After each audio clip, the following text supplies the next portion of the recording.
Good afternoon, ladies and gentlemen.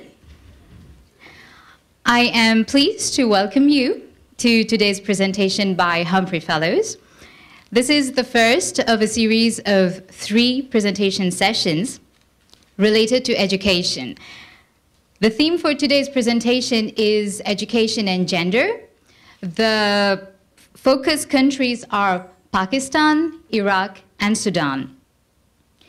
Representing these countries, today's speakers are Mohammed Shah Khan, who is Director of University Advancement in the province of Balochistan in Pakistan.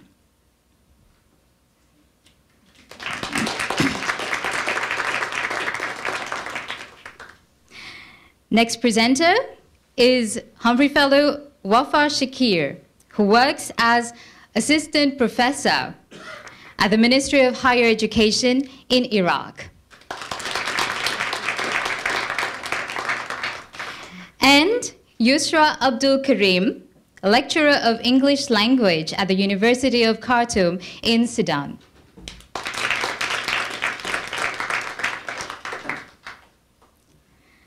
But before we proceed with the presentation, we would like to seize the opportunity of this gathering to invite you to join us in a project which is called the Jared Box Project. What is this project about? The goal of the Jared Box Project is to help lift the spirits of chronically ill children. You will find a big Jared box right there, and we appeal to your generosity and help to fill the box with small gifts, toys, cards, and games. The box will be delivered afterwards to hospitals and to a hospital and will be given to children. The Jared box holds special meaning to those young patients and symbolize the importance of play as well in their lives and are filled with well wishes, hope, and love. Your acts of kindness are the most welcome. The box will be here also at the other presentation sessions, so you're most welcome to attend the other sessions as well. And you may also drop any stuff that you wish to the office, to the Chambers building 102. We count on you to join us in filling the box with love. So we now proceed with the presentation. So we welcome our first speaker, Mohammed Shah Khan from Pakistan. Your questions are most welcome, but we'll appreciate it if you could note down your questions and ask them after all the presenters have spoken. Thank you.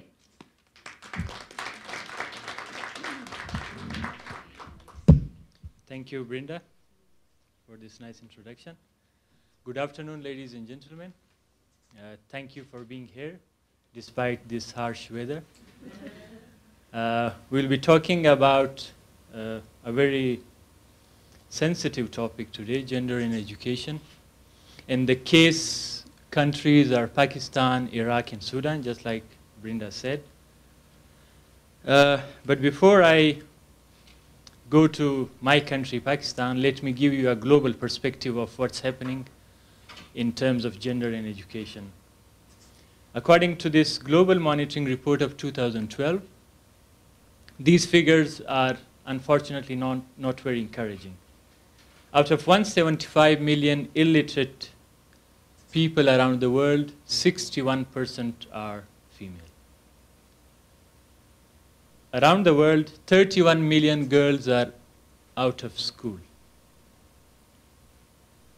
And school completion rate for the rural female is just around 40%.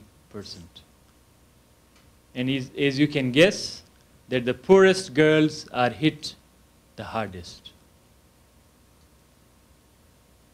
And experts say that if we continue business as usual, I mean, if we proceed the way we are proceeding now, we will achieve the MDG 2000-2015 goal by 2084.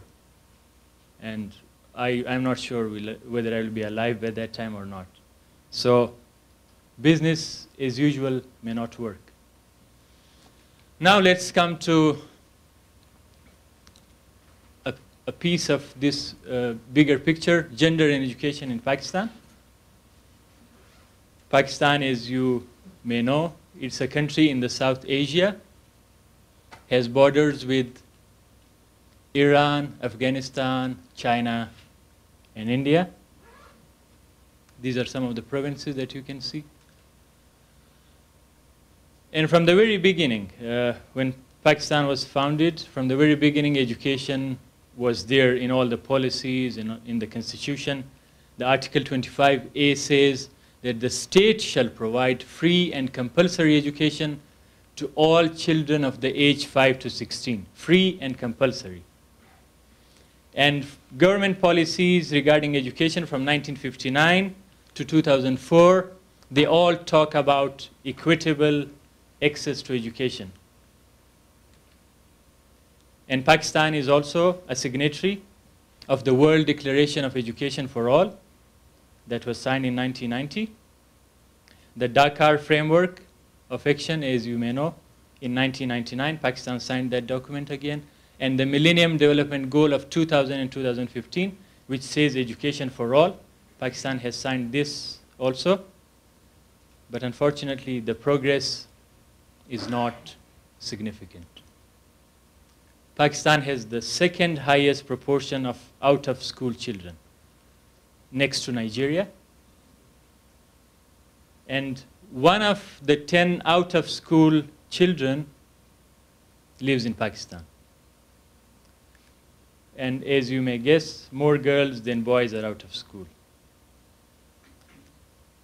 And just like the world is missing the goal, Pakistan is no exception. Pakistan is going to miss all the targets, including the MDG of 2000-2015. The current trends. This figure was shocking for me as well. Around 5.5 million children of primary school age are out of school, according to this recent report by UNESCO.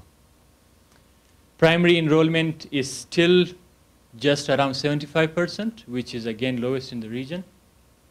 And almost half of the children drop out by the time they get to 5th grade. That's again alarming. Now let's talk about gender and education, gender disparity. So out of those 5.5 million children, 2/3 are girls. It means that more than 3 million girls are out of school in Pakistan. And the secondary education, people who have completed secondary education in Pakistan, males are 46.8 and females only 23.5%. And according to UNESCO report of 2014, around 50 million adults are illiterate. Again, 2/3 are women. And according to World Bank ranking of Education Development Index, Pakistan is in the bottom 10, 113 out of 120 countries in the world. Why is this gender parity there? I will share some facts with you, some constraints that are causing this disparity. The socio-cultural constraints. The traditional structure of family, in which the males are the breadwinners, and most of the investment go towards men, and people usually have larger families in Pakistan. If there are 4 or 5 children in a household, the 2 boys would get preference to go to school. And gender role, the women are usually considered to be, someone who would take care of the home.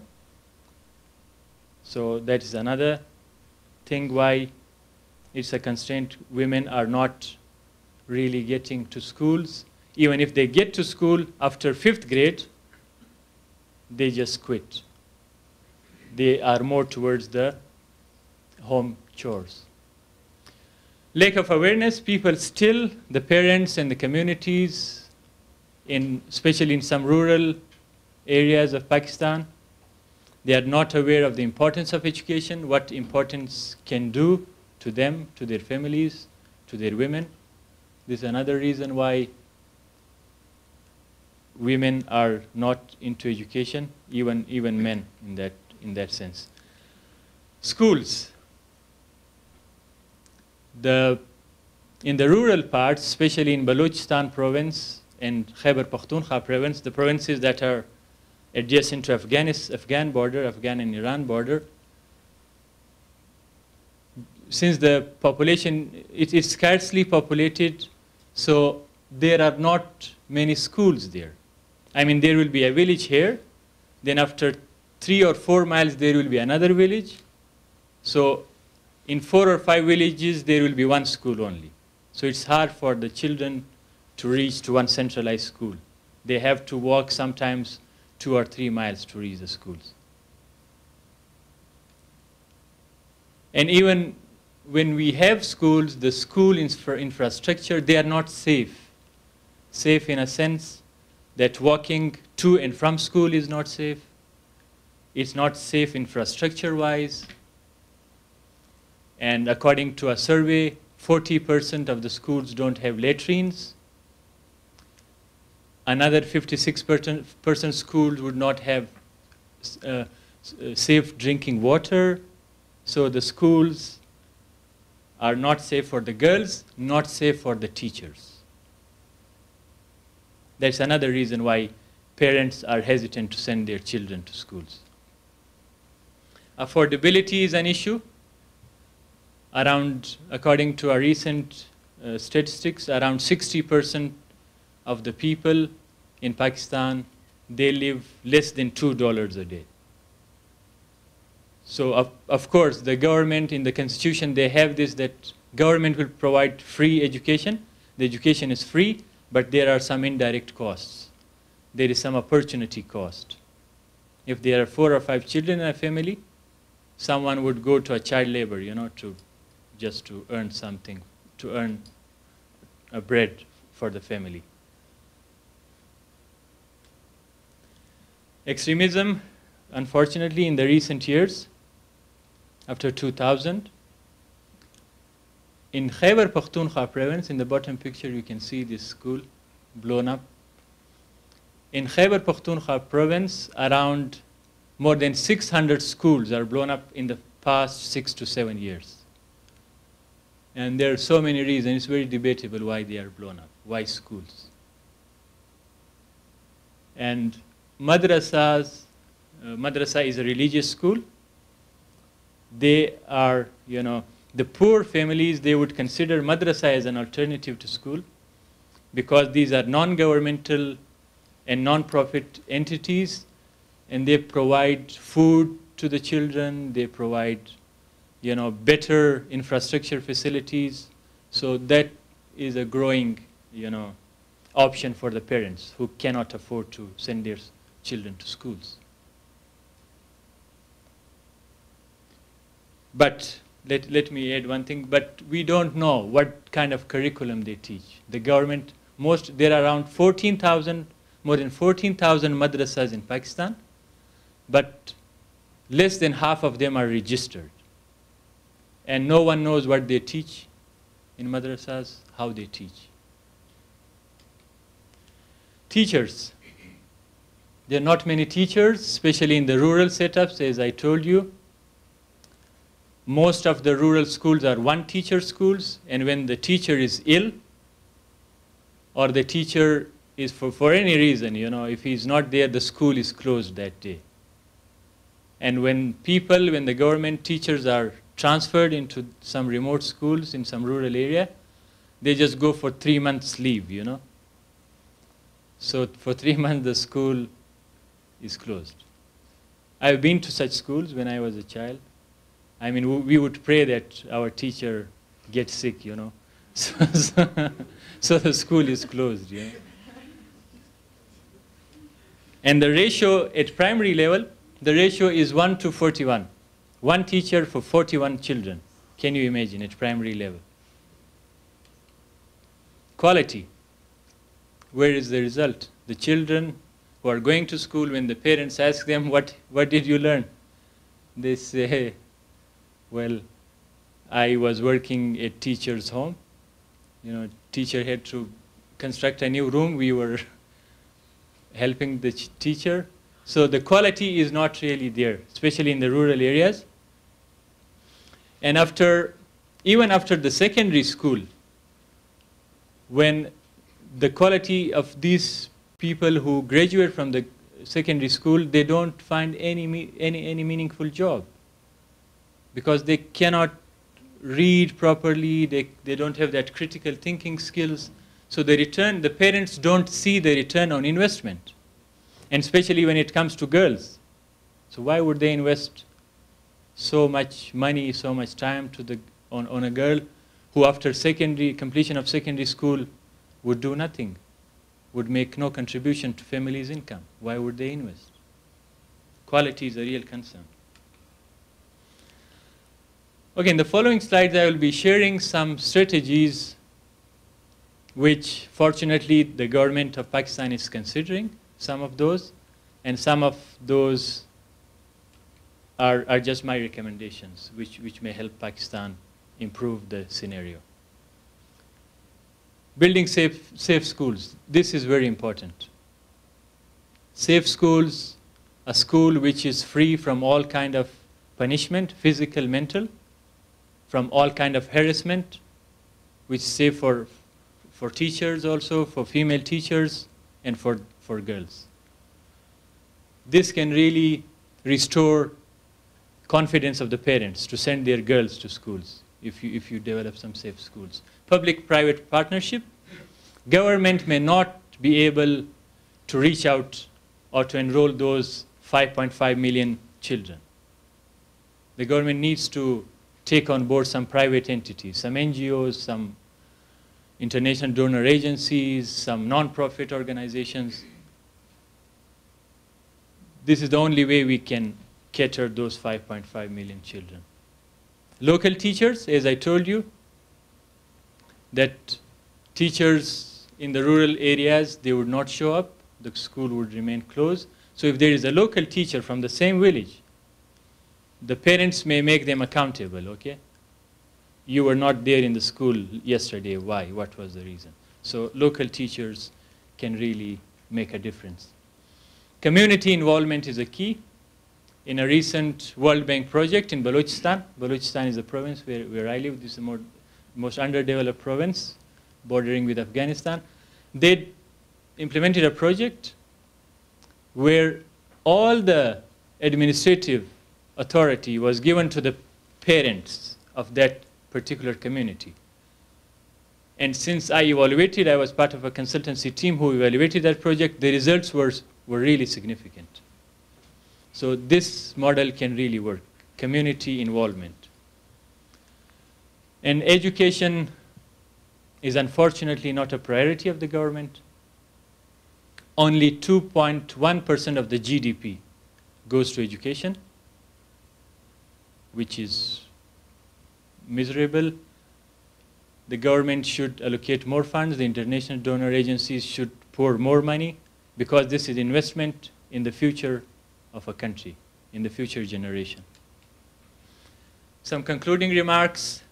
Advocacy is the key, as I told you earlier, that there is no awareness. They don't see a real output of the investment, so advocacy can really make a difference. Adolescent girls should be target population. As I told you that there are around 50 million illiterate children. So if they are not targeted now, see what the picture will be after 10 years. More schools and more teachers are needed, and this again would require a lot of funding, and the government again can put more pie, more share of their budget to resolve this issue. Civil society's role is crucial. Those days are gone when everything would come from the government. Now the civil society should take some action. And in some areas, fortunately, they are taking some actions. They are supporting their own schools. Quality, and quality. Because the parents would send their children, their girls, only then to the school when they see an outcome, a result after secondary level. So if the quality is not there, it's not going to make any difference. Gender-sensitive curriculum should be there. There are unfortunately very few role models, women role models in the curriculum. They should be highlighted. I mean, we have some significant people, like we have Malala Yousafzai, we have Benazir Bhutto, who was the prime minister. There are some ministers, foreign minister is a lady. So those should be there in the curriculum so that the children, the girls especially, they get some motivation that we can be Benazir Bhutto, we can be Malala Yousafzai. And last but not the least, education, unless education is integrated to women's empowerment, it's not going to result in anything. It needs a holistic action from the education, from the very childhood, to what happens once a girl is graduated from a university. Does she have a job? Does she contribute? Does she earn some money? So a holistic system is necessary. Only building school, for that matter, may not help. There should be support at the higher levels also. That is where the society can be transformed. And I will end my presentation with this beautiful picture of Malala Yousafzai, the Nobel Peace winner of 2014, who is from the Khyber Pakhtunkhwa province, where the schools are blown up. So she was the lady who stood. And there are so many other ladies like her. And this is the hope for future of Pakistan education, for future of the women of Pakistan. Malala says that one child, one teacher, one book, and one pen can change the world. Education is the only solution. Thank you so much, ladies and gentlemen.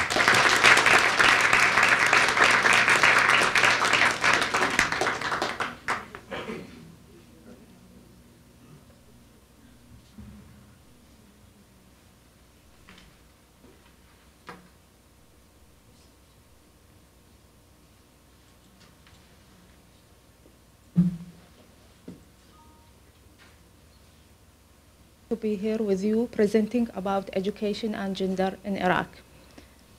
Let me start with some information about my country, Iraq. As you may know, Iraq is a Middle East country in west of Asia. This is the location of Iraq in the world map. We have a border with 6 other countries: Iran, Turkey, Syria, Jordan, Saudi, and Kuwait. The capital is Baghdad city. The population about 35 million people. Less than half, about 49%, is female from the population of the country. Actually, education in Iraq is start very ancient time. One of the ancient civilization in the world is started in the Iraq, the Sumerian civilization. They invent one of the most ancient writing form in the world, about 5,000 before Christian. This is the picture of Al-Mustansiriya University, one of the ancient university in the world, established about 1233. So it is not, the education system is not new for Iraq, the development and the development that system for female is new. It started by establishing the modern Iraq states in 1920, starting the formal education system, which consists of 2 years preschool, 6 years for primary or elementary school, and 6 years for high school or secondary school, as we call it. The first group of female women who graduated from university, from higher education is 1923. They graduated from medicine school, which is a very big title in that time. The current education system organized according to the education law, which declared by the our previous government, 1976, after they nationalized the oil fortune in the country. They declare that it's free education for all grades, from preschool to postgraduate, and it is compulsory for the elementary and secondary school. And they start a big campaign 1970 to mitigate the literacy from Iraq. They encourage and force people to learn, especially elderly people who are in their 70s or 60 years old. They force people to learn. So when it came the 18th of the previous century, most people in Iraq was able to read and write, especially the elderly people who are, the literacy was very high before that law. So the current plan for development education situation is in Iraq started 2011 and will continue until 2020. Here is some education about, some estimation about the current situation for education in Iraq, the year 2010. In that year, the total student number from elementary and primary school, about 8 million students. Total number of schools for that number of students, about 18,000. Total number of teachers is about 500,000. Estimated of teacher to student about 1 to 20 in elementary school. Estimated per female teacher in elementary school and high school about 68%. Female student in higher education actually is more than male. It's about more than 52%. Female faculty in higher education about 46%. Total primary school as a percentage for female is 44% and for male is 56%. The dropout from primary school or elementary school for boys male is about 1.7%, and for girls is more actually, 2.6%. For 2010, there is 1 million students who start their education. Their age is 6 years old in a primary school. About 10,000 from those children is out of school for different reasons. The challenges that face education system in Iraq, one of the biggest challenges is violence and war.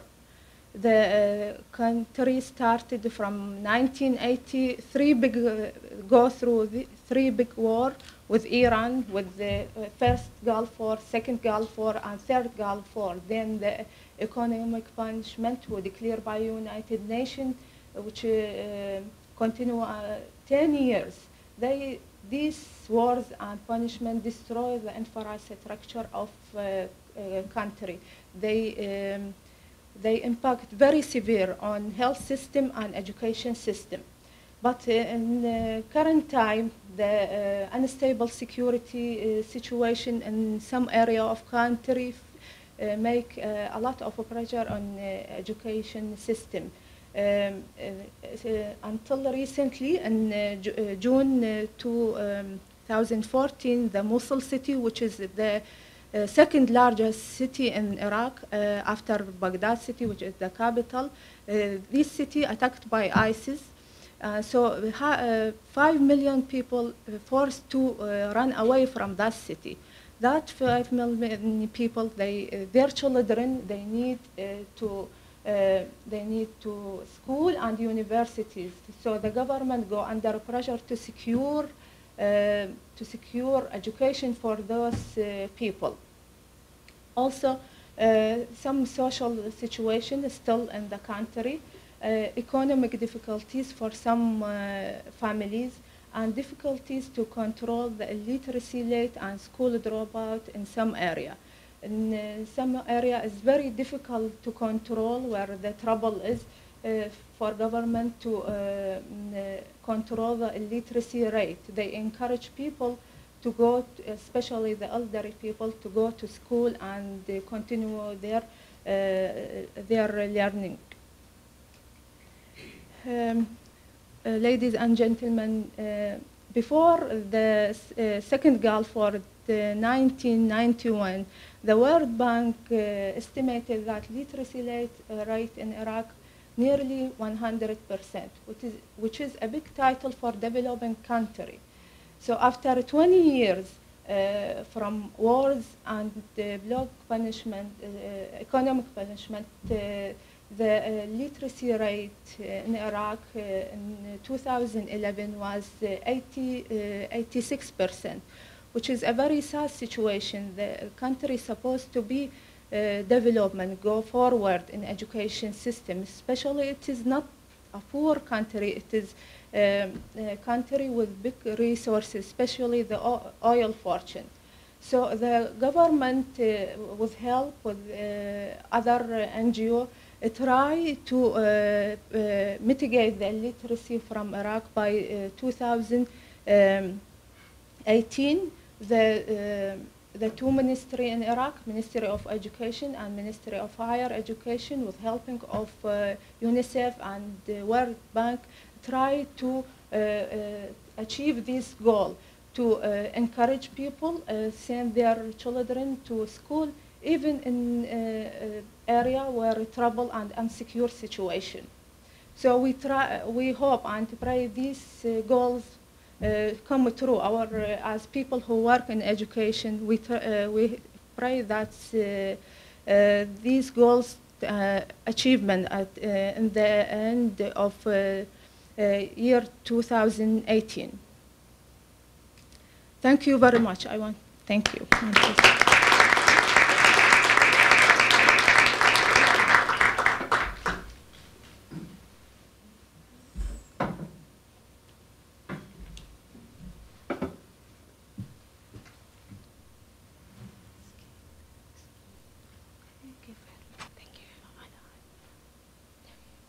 Thank you, Wafa. Good afternoon, everybody. My name is Yusra Abdelkarim, and I'm an English language lecturer at the University of Khartoum in Sudan. And today I'm going to be talking about gender and education in Sudan. So just to give you a quick overview of Sudan, Sudan is a sub-Saharan African country. The capital city is Khartoum, and 18 states comprise what we call the Republic of Sudan. Up until 2011, Sudan was the largest country in Africa and in the Arab world, but it's split up into two countries. So now we have Sudan and South Sudan. Education in Sudan. Also a quick background. So school comprises 3 levels in Sudan. First of all, there's preschool, 2 years of preschool. There's what we call basic school, so it's 8 years. And then secondary school, or what you call high school, I think, in the US, and it's 3 years, and then children can go to university. So basic and secondary education in Sudan is free, and school is obligatory for children aged between 6 and 13. Also, in terms of higher education, in Sudan, there's 31 state universities or public universities. There's also 66 private universities and colleges that offer graduate and undergraduate degrees. Challenges. So when we talk about education in Sudan, so many challenges appear. What are the main challenges? First of all, parents in rural areas, sometimes parents cannot afford school-related expenses. And what I mean by school-related expenses is It's true that education is free, but then parents have to pay registration fees, they have to buy books, and in some rural and poor areas, children have to come with their own chairs to the school.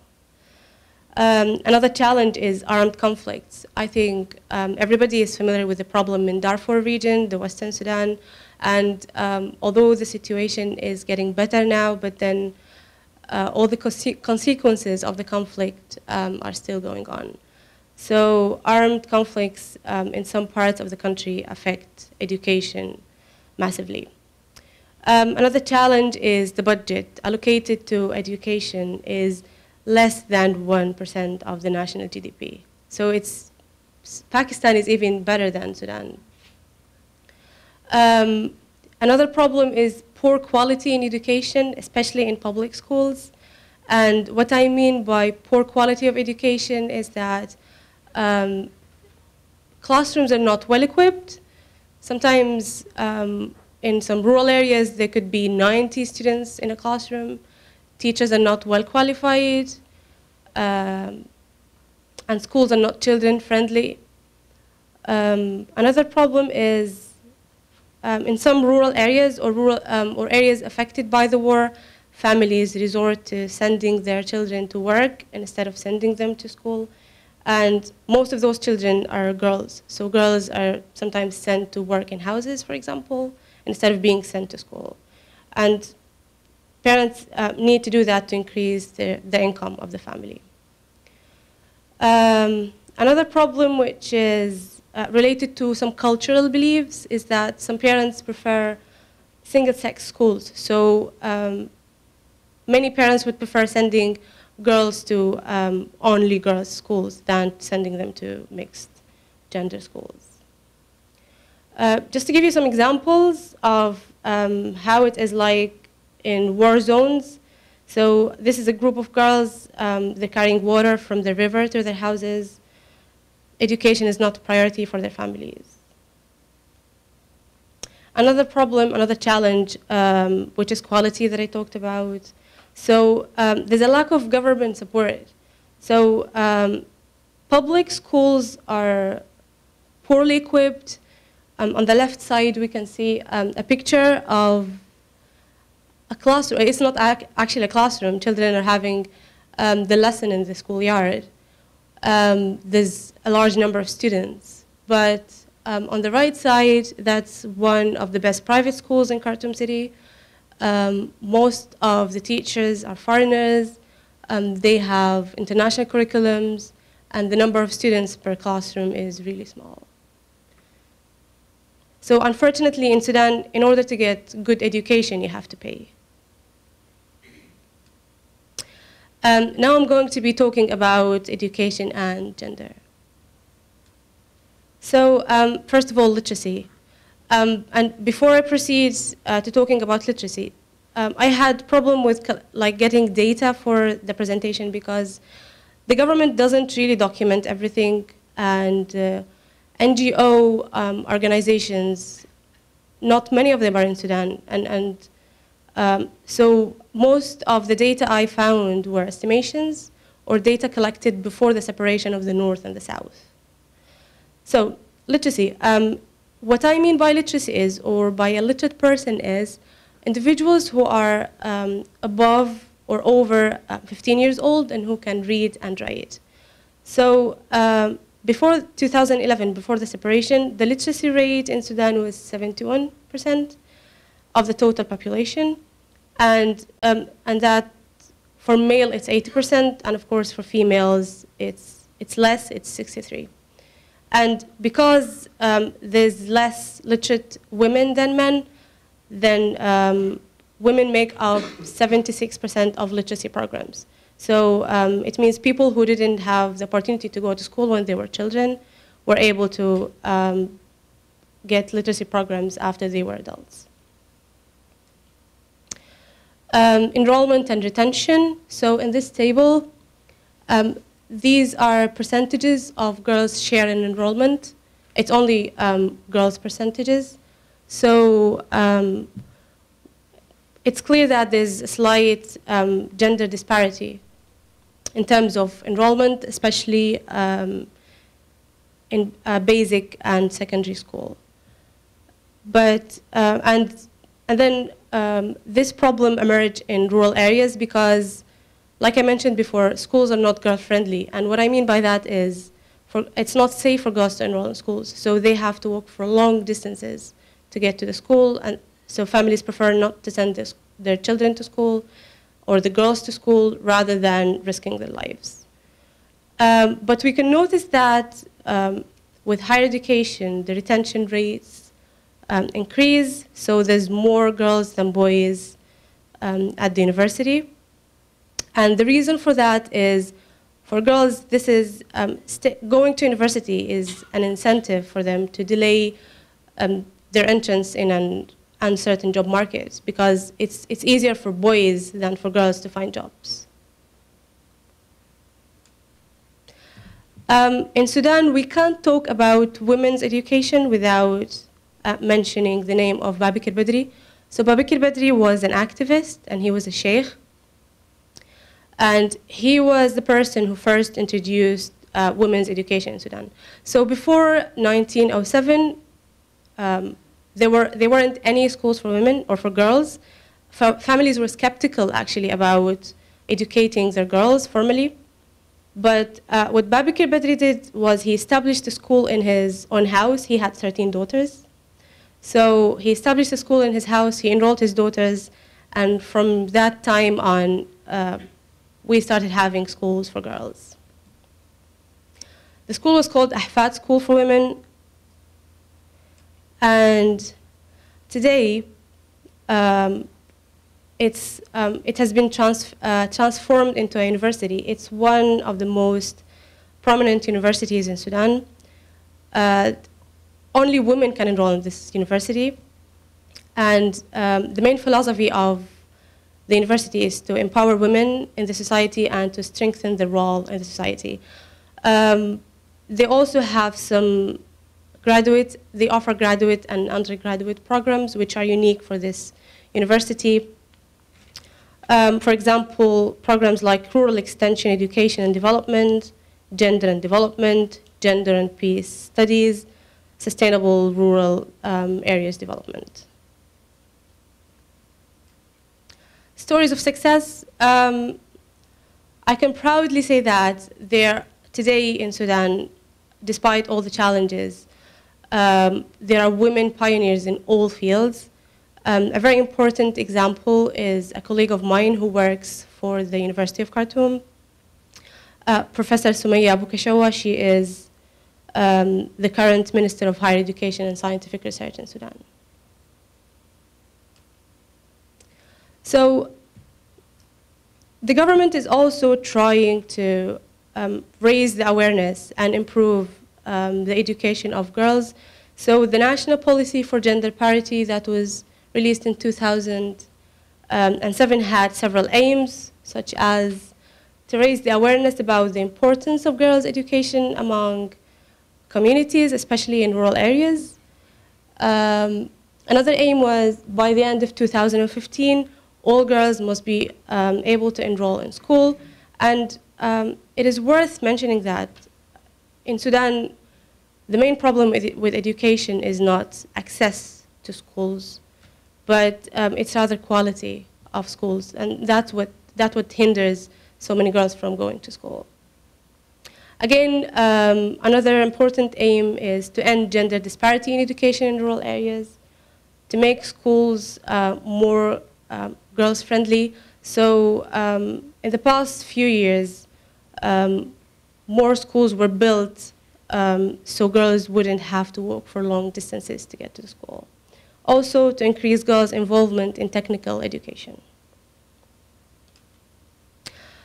To conclude, this is a picture from Darfur region, the region that was torn apart by the war. And like you can see, the classroom is really poorly equipped. The children are sitting on the floor. But despite all the challenges and despite the hardship, parents and families strive to educate their daughters, and even if it had to be in a refugee camp tent. Thank you.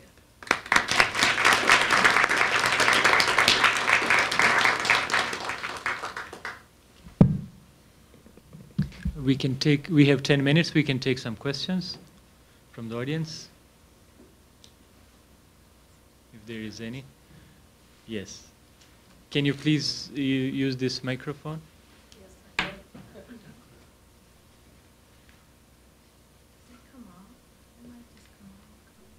First of all, I'd like to thank you all for tremendous opportunities to hear about your country. I mean, all three of you were just exceptional. Thank you. And I would like to ask any one of you to speak to the process of certification of teachers. Is there a certification process? Are there more women than men that enter into teaching? Can one of you address that? Thank you. Thank you. Thank you for the question. Certification of teacher, like in any country, the teacher should be graduated from university for 4 years at least education, College of Education, College of Psychology, but it's different in country. But it's supposed to be the teacher at least graduated from 4 years college. In my country, in Iraq, most teachers are female. The government encourage female to work in education. They found that from different studies that women are more patient with the student, and they don't tend to punish the student, and especially for the girls, because it is very sensitive. So if the teacher is woman, the families mostly don't have reason to they send their daughters to the school. Thank you. So it's the same thing in Sudan.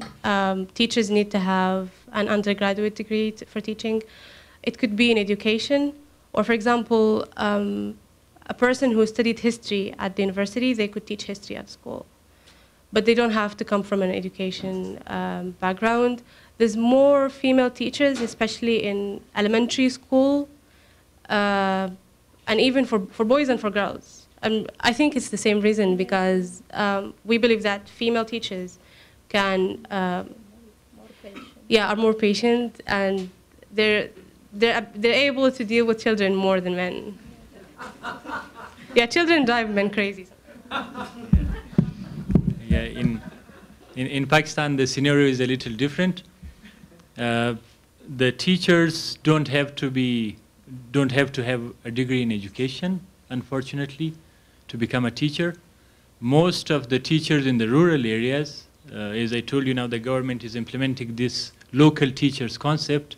So most of the teachers just complete their secondary school and then become teacher in the same village or the same rural area.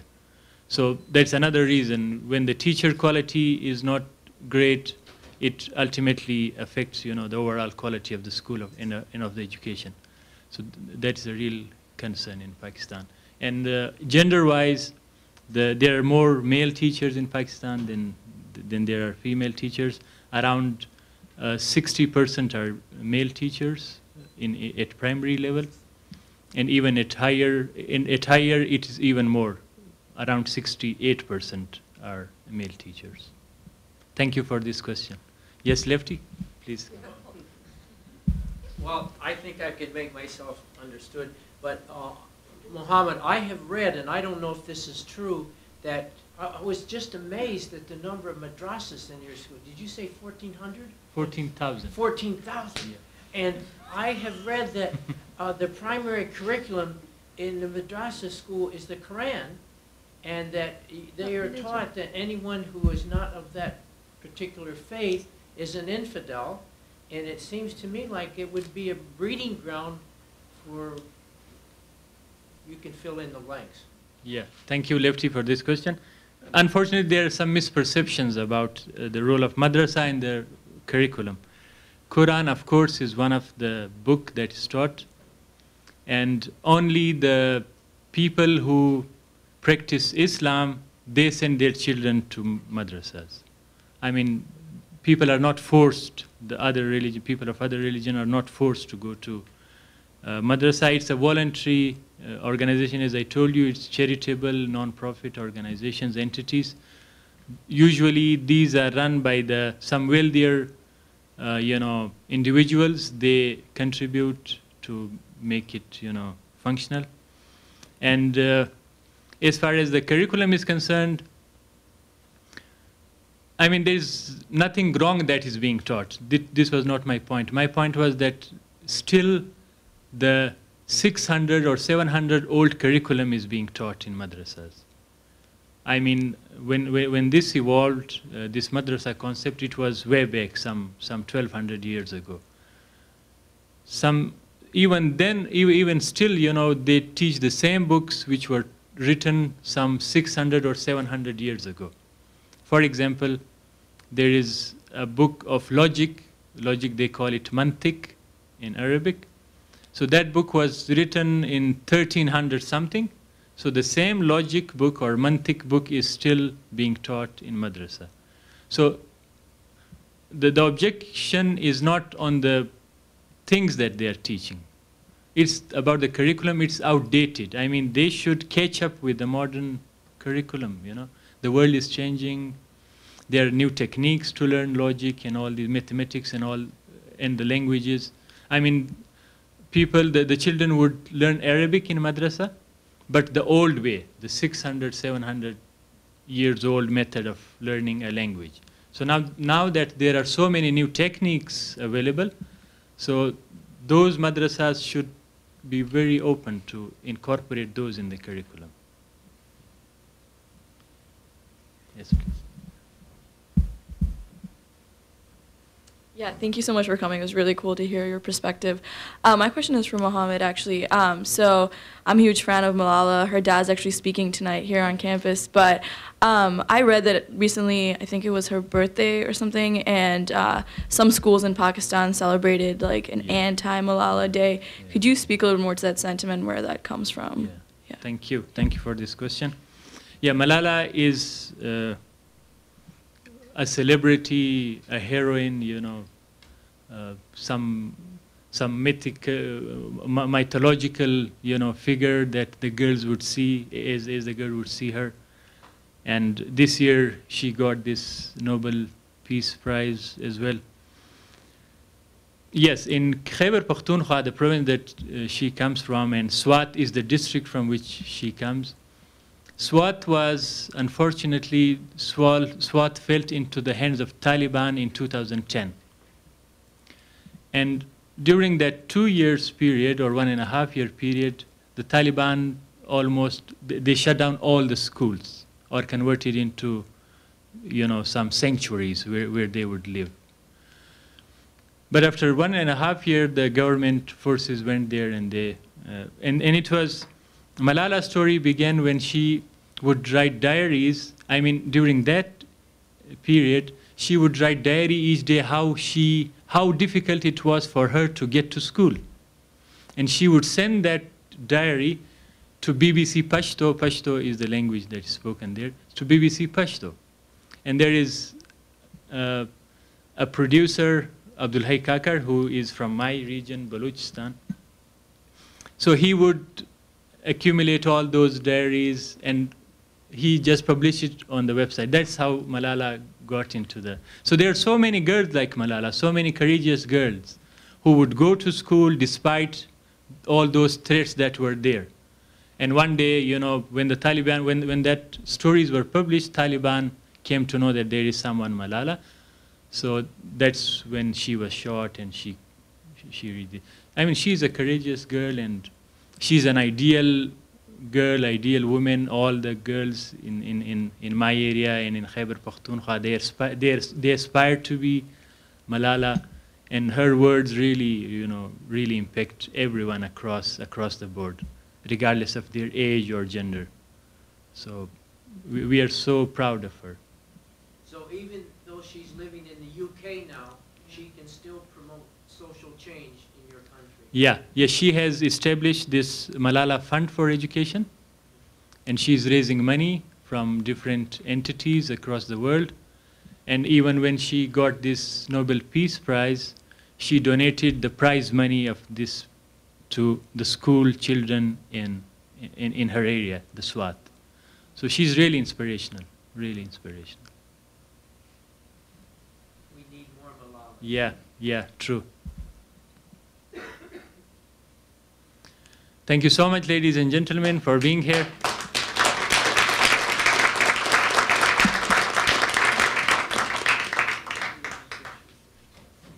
Thank you, ladies and gentlemen. So these Humphrey Fellows were Mohammed Shah Khan, Wafa Shakir, and Yusra Abdul Karim.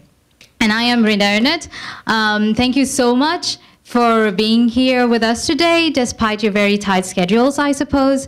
And we would be very happy to see you again for our next presentation session, which is going to be held on Tuesday, December 2nd. So thank you again, and wish to see you again.